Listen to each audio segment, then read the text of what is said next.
The stones were worth more than the colony's annual oxygen budget.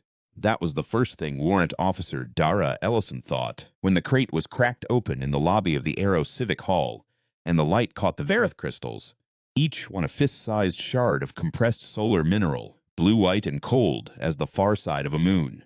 The second thing she thought was that someone was going to try to steal them. She was right about both, but she was wrong about almost everything else, and that wrongness, the particular human shape of it, was what would save them all before the week was done. Dara had been assigned to the Kessin 7 garrison 2 years ago, back when assignment still meant a brass office in New Ankara, and a salary that cleared rent. The Verith Accord was supposed to change everything. The crystals, mined from the collapsed stellar remnants orbiting the Yoth Nebula, could power a colony of 12,000 for 4 years off a single gram. The Accord was the agreement between the Yoth Collective and humanity. "We give you a piece of territory," they'd said, their translation nodes clicking in that patient, oceanic way they had. "You give us access to the outer transit lanes. You will be watched over." Being watched over by the Yoth was a little like being watched over by weather. They were present everywhere, and visible in almost no specific place. Their ships drifted at the outer atmosphere like silver clouds that never moved. Their emissaries, tall, slow-moving beings who wore their breathing apparatus like folded wings, appeared in civic buildings and government halls, observing, always observing. They called it stewardship. Humans called it something less polite in the break rooms of the garrison. Dara's job, officially, was Colonial Security Liaison. Her actual job was considerably more specific. When the Yoth emissary assigned to Kessin 7 looked at humans, Dara was supposed to make sure whatever it saw reflected well on the species. She was not always successful. The Aero Civic Hall had been built in the early settlement years, back when the colonists still had enough morale to argue about architecture. It had high ceilings and a polished stone floor and a mural across the eastern wall depicting a ship-breaking atmosphere. First-generation colonists, half of them already dead by the time the paint dried. There was a theater in the east wing, a community hall in the west, and a lobby in between that served as both welcome center and informal gathering point for the 12,000 souls who lived within its broadcast shadow. Tonight the lobby held a crowd. The Raja's ransom exhibition, that was what somebody in the Yoth diplomatic office had decided to call it, as if naming a cache of alien power crystals after a fairy tale treasure would make people feel better about having it on their doorstep, had drawn everyone who could plausibly claim an official reason to be there. Port officials, garrison officers, 3 members of the Colonial Council who spent most of their time looking important, and the Yoth emissary, vessel of slow consideration, who stood near the far wall with its observation membranes half extended and watched everything with the patience of a geological formation. Marin Drake stood at the main door. He'd been standing at that door for 11 years. He'd stood there when the first Yoth emissary arrived, when the Colony Council changed hands 3 times, when the oxygen processors failed in the outer ring and 300 people spent 48 hours in emergency stations. He stood there in his garrison blue uniform that had been demoted from active service status to ceremonial auxiliary and then to permanent lobby detail, a long slide that he had never, in Dara's 2 years of knowing him, mentioned or complained about. He was 61 years old. He had a thick gray beard that he kept trimmed, a way of standing that suggested he had once stood straighter and hadn't entirely forgotten how, and hands that when they were still looked like they'd held heavier things than visitor manifests. His son Jamie was 17, and that night, before the trouble started, Jamie was in the lobby for the first time in 6 months. Dara knew about the distance between them the way she knew about most things in the garrison. Sideways, through inference, through the specific way Maren's posture changed when he saw Jamie come through the side entrance. The boy was tall, still growing into the breadth of his shoulders, wearing civilian clothes that read as deliberate neutrality. He'd brought 2 friends, a girl and another boy, and he spoke to them in that low, quick way of someone who needed his companions to fill the space his own voice might not. Marin raised his hand. Jamie nodded. That was all that passed between them. Dara watched it and then made herself look away, because it wasn't her business. Then the lights went out, not a power failure. The gallery emergency lights flickered on within 3 seconds, amber, low, casting the lobby in the color of rust and old gold. In that light, the crystals on display in their glass enclosure threw fractured shadows across the polished floor. In that same light, Dara saw two figures in the emergency egress corridor, moving fast and wearing suits that registered as Maintenance White on the gallery's security system. She had time to register this as wrong. Maintenance didn't have clearance for tonight. She'd checked the manifest herself. Before the sleeping gas canisters hit the lobby floor, she held her breath, grabbed Marin's arm and pulled him back behind the reception console. "Down," she said, very quietly. The gas was Yoth derivative sedative. Someone had access to serious procurement channels, and it worked fast. She heard bodies going soft across the lobby floor. The Yoth emissary did not fall. Vessel of slow consideration had its breathing apparatus sealed and was moving toward the wall with that slow, processional dignity. But it was moving away from the crystals, not toward them. Observing, still, even now. Through watering eyes, Dara watched the two figures reach the display case. One of them had a cutting tool already cycling. The other was running sweep on the security camera network with a portable jammer. 20 seconds, and they'd be through the glass. Marin was beside her, not breathing, both of them flattened behind the console. Dara pulled her sidearm and looked at the angle. Bad angle. Too much risk of hitting the crystals. And if a high-velocity round struck a Vareth crystal at the wrong vector, she'd heard stories. Catastrophic resonance failure, the physicist said, which was a polite way of saying the building went bright. She holstered the weapon, thought. Marin's hand found her wrist in the dimness. He had a pencil. Of all things, a short graphite pencil, the old-style kind, already out and moving. He was sketching on the back of a visitor manifest. She almost told him to stop. Then she understood what he was doing. He couldn't see their faces.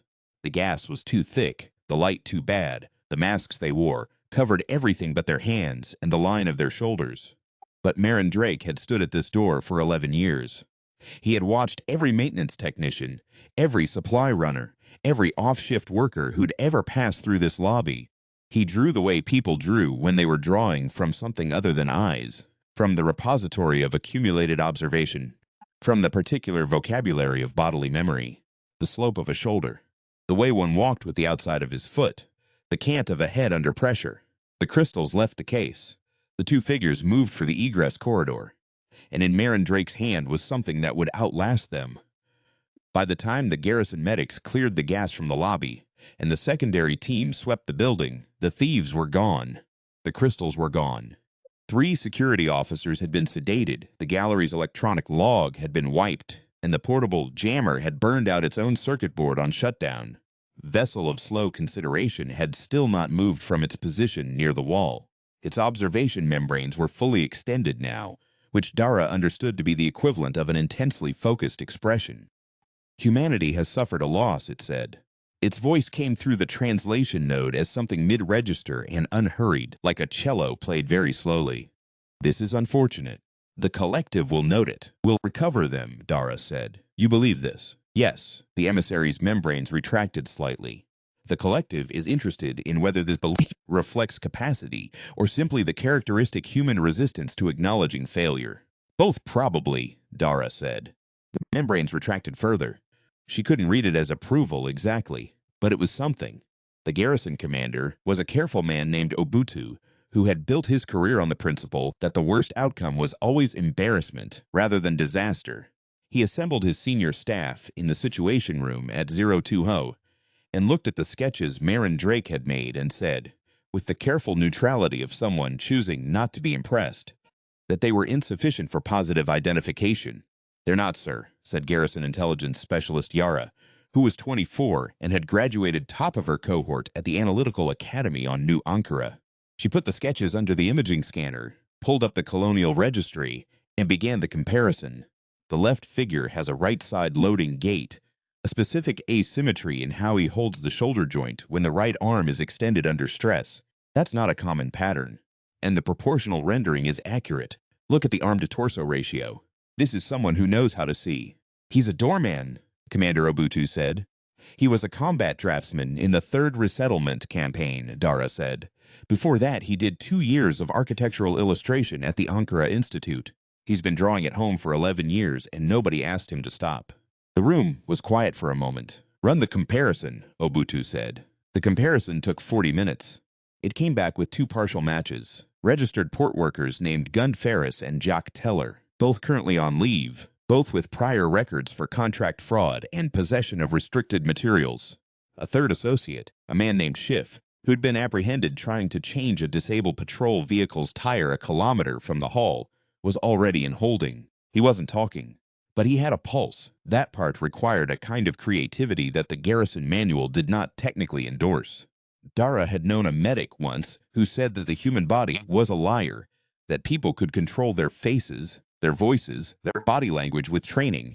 But the autonomic nervous system was built before deception was invented, and it hadn't caught up yet. Blood pressure, galvanic skin response, heart rate under load. She brought Marendrake's sketches into the holding room and laid them on the table in front of Schiff without a word. She watched Schiff's face carefully. Nothing moved. Then she flipped to the second sketch, the one Maren had done of the loading gate, the weight distribution, and she watched Schiff's pulse point at the throat. It jumped, slight, a fraction, involuntary. The kind of thing you'd miss if you weren't already looking. She looked up and Schiff looked at her, and he knew she'd seen it, and for about 3 seconds they were both aware of exactly what had just happened. "Ferris and Teller," she said. Schiff said nothing, but his pulse had already said it. The harder problem was finding them before they offloaded the crystals. Ferris and Teller had changed vehicles once. That was confirmed by the traffic system's gap in coverage, a gap that was itself suspicious in its precision, which told Dara that someone had planned this carefully enough to know which cameras to blind. They were working for someone else, someone with access to Yoth derivative sedatives, with knowledge of the exhibition schedule, with the technical means to wipe a gallery's electronic log. That narrowed it. Not enough. She sat in the garrison communication hub at 0430 and thought about the problem from the outside in. The crystals couldn't be used raw. They needed a conversion matrix to interface with human power systems, which meant whoever had them either had that matrix already or was going to need one. The conversion matrix components were not mass-produced. There were 7 licensed fabricators in the Kessin system, and only 2 on the surface of Kessin 7 itself. She put queries through to both. The first one didn't answer. That was its own kind of answer. She pulled the licensing records on the first fabricator, a small operation outfit on the port perimeter, registered to a transit goods company with a 14-month history of small purchases and unremarkable billing. Clean. Too clean. The kind of clean that was a deliberate argument. She flagged the address, requisitioned a team, and went to get Marendrake. He was still in the lobby when she found him. The building had been cleared and secured, but Maren was at his post in the way that men of a certain kind are at their posts. Not because orders require it, but because absence requires more explanation than presence. He was drawing in a small sketchbook. She didn't ask what. "I need you to come with me," she said. He looked up. "The boys? We know who they are. We know roughly where they're going. I need someone who can identify them in the field if they've changed clothes or altered their appearance. You drew what you saw. You'll know them when you see them again." He closed the sketchbook and stood up without any discussion about it. That was the thing about Marendrake that she had always found quietly remarkable. He never made his compliance into a transaction. He didn't ask what was in it for him, or how dangerous it was, or whether this was officially sanctioned. He just stood up, because it needed doing. Jamie was at the edge of the lobby, watching. He'd come back, apparently, after the gas cleared, or maybe he'd never left. He'd been sitting in the gallery anteroom for the past 2 hours, as if proximity to the crisis excused him from the awkwardness of proximity to his father. Maren looked at his son. Something passed between them that Dara couldn't read. Not a conversation exactly, more like the brief acknowledgement that a conversation would need to happen when there was time. He gave Jamie a single nod, the same small gesture from earlier in the evening, but with a different weight now. Jamie held the door for them when they left. The port perimeter was the least watched part of Kessin 7's surface infrastructure, which was why it was the most useful. The Yoth ships drifted in the upper atmosphere, and their observation was oriented outward, toward transit lanes, toward the approach vectors of vessels from outside the system. Down in the maintenance alleys and loading bays that skirted the port's edge, things moved in the margins. The fabricator's building was a gray rectangle with no signage and 2 exits. Dara took the team around the back. She put 2 officers at the front. She brought Maren because she needed his eyes, and because she admitted this to herself honestly in the cold pre-dawn air. She trusted his judgment in a way that exceeded any formal assessment. They went in through the service access. Ferris was inside. Teller was not. That was the first deviation from the plan, and Dara moved through it the way you moved through most deviations from plans, by not stopping to be surprised. Ferris had the crystals in a transit case on the workbench, and a conversion matrix component half-assembled beside them, which meant they'd had the matrix already and were calibrating it, which meant this was further along than she'd calculated. Marin, behind her, said nothing, but she heard him breathe differently. Ferris saw them. He was faster than he looked. The case was in his arms, and he was moving for the secondary exit before the first officer cleared the doorframe. Dara went left, cut the angle, hit him in the corridor with a tackle that was more functional than graceful. The case hit the floor. The crystals rattled in their housing but didn't break. They were more durable than they looked, which was something she was grateful for in retrospect. Ferris had a weapon. She controlled his wrist.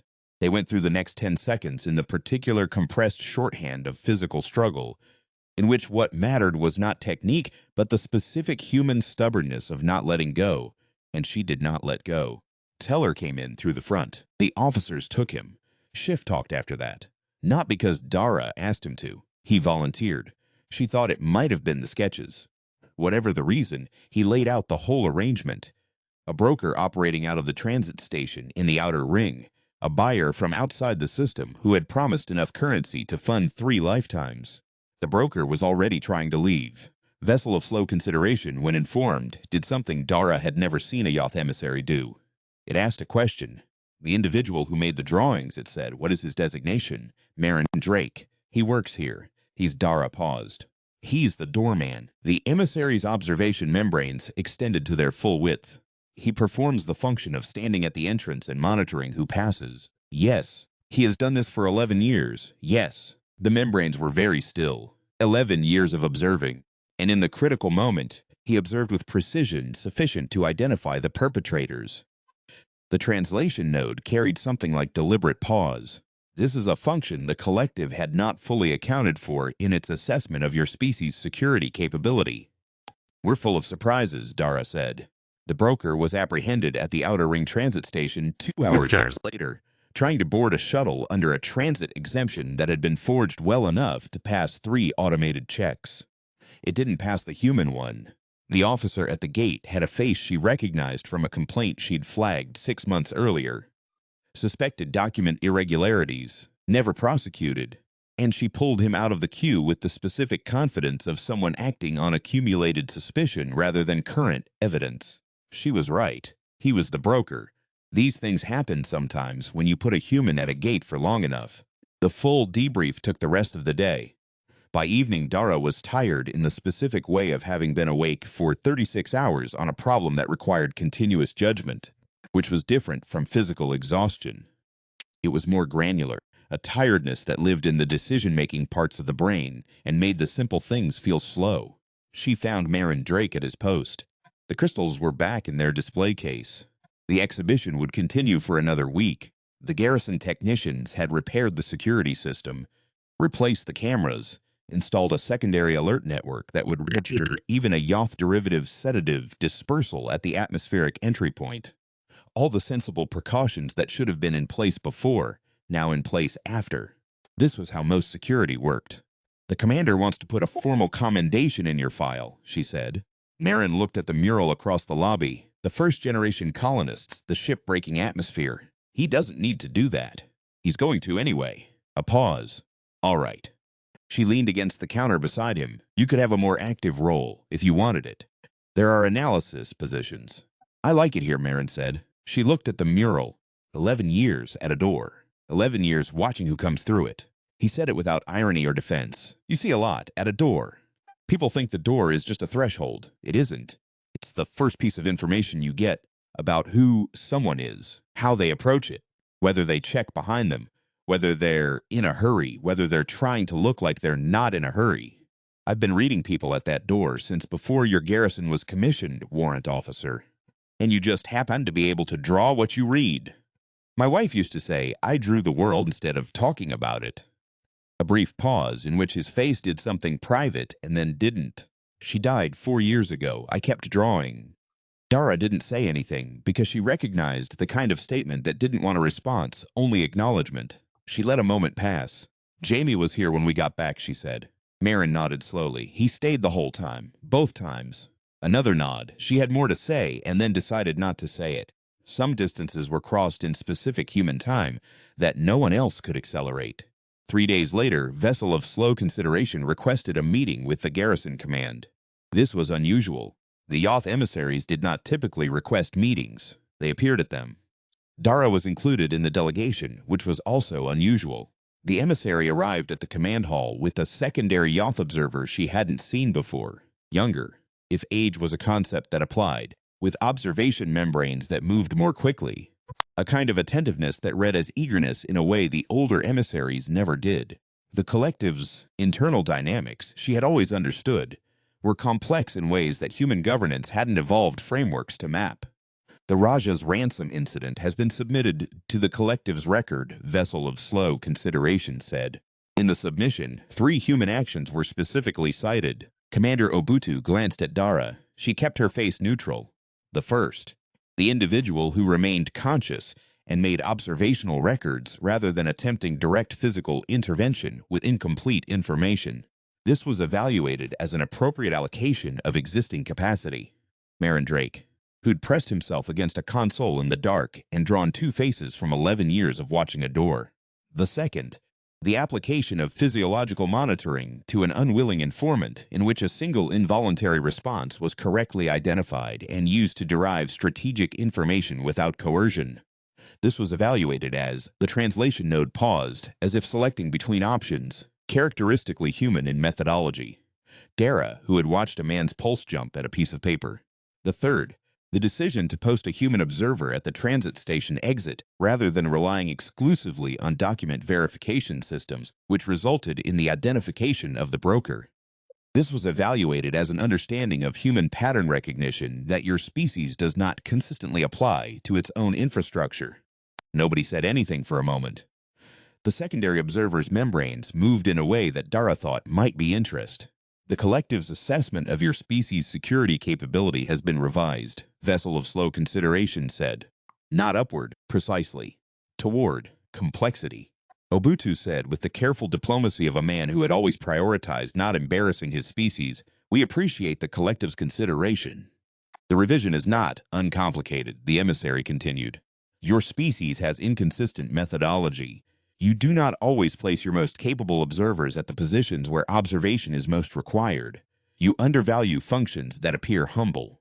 You compensate for technological deficits with human pattern recognition that is superior to the technology you replace, and then systematically devalue that recognition once the technology improves. This is confusing. Dara thought about Marin Drake at his door for 11 years. About the colonial registry of 2,000 citizens whose faces he knew well enough to draw in the dark. About the way the garrison had assigned him to ceremonial auxiliary status and stopped asking him anything. You're right, she said. Obutu looked at her. We do that, she said. We're working on it. Vessel of Slow Consideration's membranes held very still for a long moment. Then, with the deliberate action of a being making a considered choice, it inclined its upper body toward her by perhaps 3 degrees. She had seen the Yoth emissary complete that gesture once before, at a colonial council ceremony marking the 5th anniversary of the Accord. At the time she'd thought it was a calibration movement. She understood now that it was something else. The commendation went in Marin Drake's file. Dara made sure of that, and also made sure that the garrison's new physical security protocol included a standing provision for long-service employees with observational specializations. A provision that listed specific roles, specific compensations, specific acknowledgments. She wrote it herself, and she used in the preamble the phrase accumulated human observation with the particular deliberate weight of someone who had watched a Yoth emissary revise its assessment of an entire species based on a man with a pencil. She also requisitioned a better quality sketchbook from the supply depot and left it on the lobby counter without a note. It was gone the next morning. Jamie Drake came to the Garrison Administration office on the 4th day after the incident. He was there to see Dara, not his father. She had him sit down and gave him a transcript of the Yoth emissary's citation. Not the full diplomatic record, just the relevant section. She watched him read it. He read it twice. He didn't tell me, Jamie said. He wouldn't. That's not how he. She stopped and tried again. He doesn't explain himself. He just does the work. Jamie set the transcript down. He was quiet for a while, in the way of someone trying to find the language for something they'd always known but couldn't say. I used to think, when I was younger, that it was sad, just standing at a door, while everyone else was doing something. Everyone else was passing through, Dara said. He was the one who watched what passed. There was a silence that had a different quality than the earlier one. Then Jamie picked up the transcript and folded it carefully and put it in his jacket pocket. I should probably go say something to him, he said. Probably. He stood, and he had his father's posture without knowing it, that slight forward lean of someone who'd trained himself to pay attention. He walked to the door and then stopped, and she recognized the pause as one of those human moments where a decision finalizes itself at the threshold. Thank you, he said. He did it, she said. I just asked him to stand somewhere different for a night. She didn't watch them talk.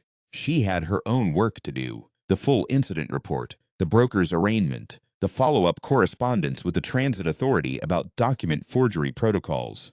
By the time she passed back through the lobby at 1800, it was quiet, and the last of the exhibition visitors were filtering out through the main door. Marin was at his post. Jamie was beside him, not standing in the formal way, just standing. They were talking, or they had been, and the talk had settled into the comfortable silence of two people who no longer need words to fill the space. Marin had the new sketchbook open. He was drawing the lobby as it emptied.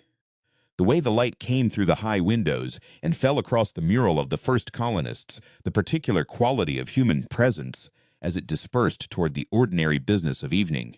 She didn't interrupt them. She did look at the mural as she walked past, as she sometimes did.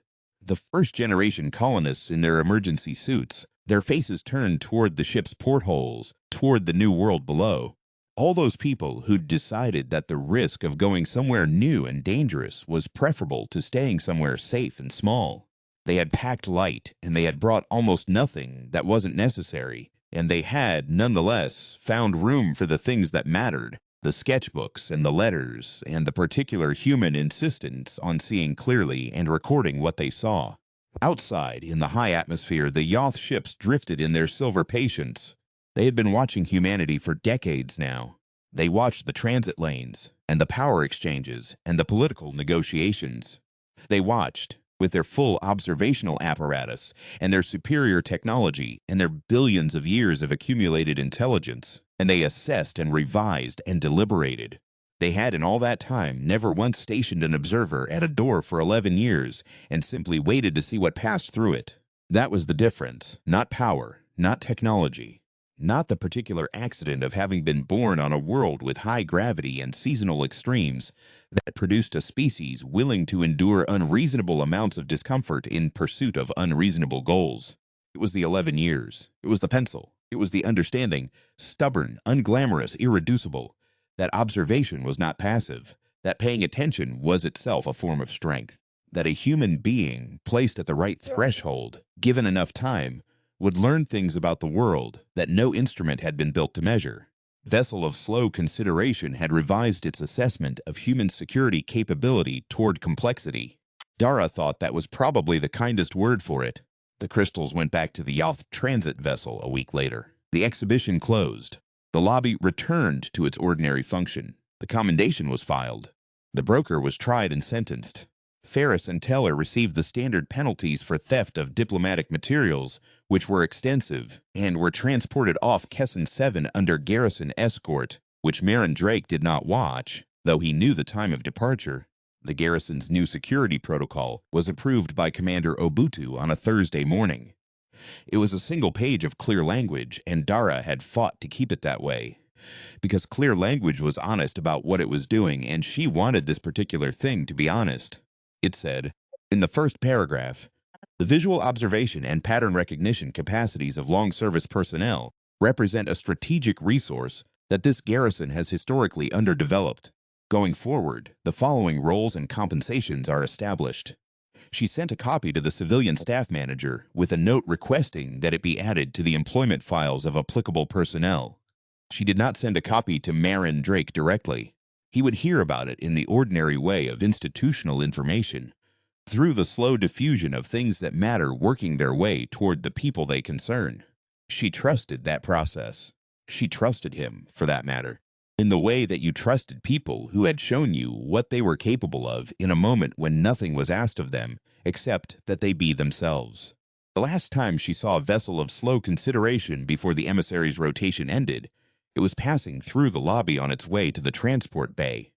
It moved in that slow processional way, its breathing apparatus folded, its observation membranes at rest. It had been on Kessin 7 for 8 months, and it had watched everything, and Dara had, over those 8 months, become accustomed enough to its presence to find its absence mildly disorienting. It paused at the main door. Marin Drake was there. He gave the emissary the same small nod he gave everyone who passed through, acknowledgement, recognition, the specific human courtesy of noticing. The emissary's membranes extended very slightly. Then it inclined its upper body toward him, that same 3-degree angle, and passed through the door. Dara watched from the far end of the lobby. Marin watched the emissary go, and then he watched the door close, and then he opened his sketchbook and began to draw. She didn't ask what. She already knew. He was drawing what he'd seen, the same way he always had, the same way he always would, recording the world in the specific vocabulary of accumulated observation, one careful line at a time.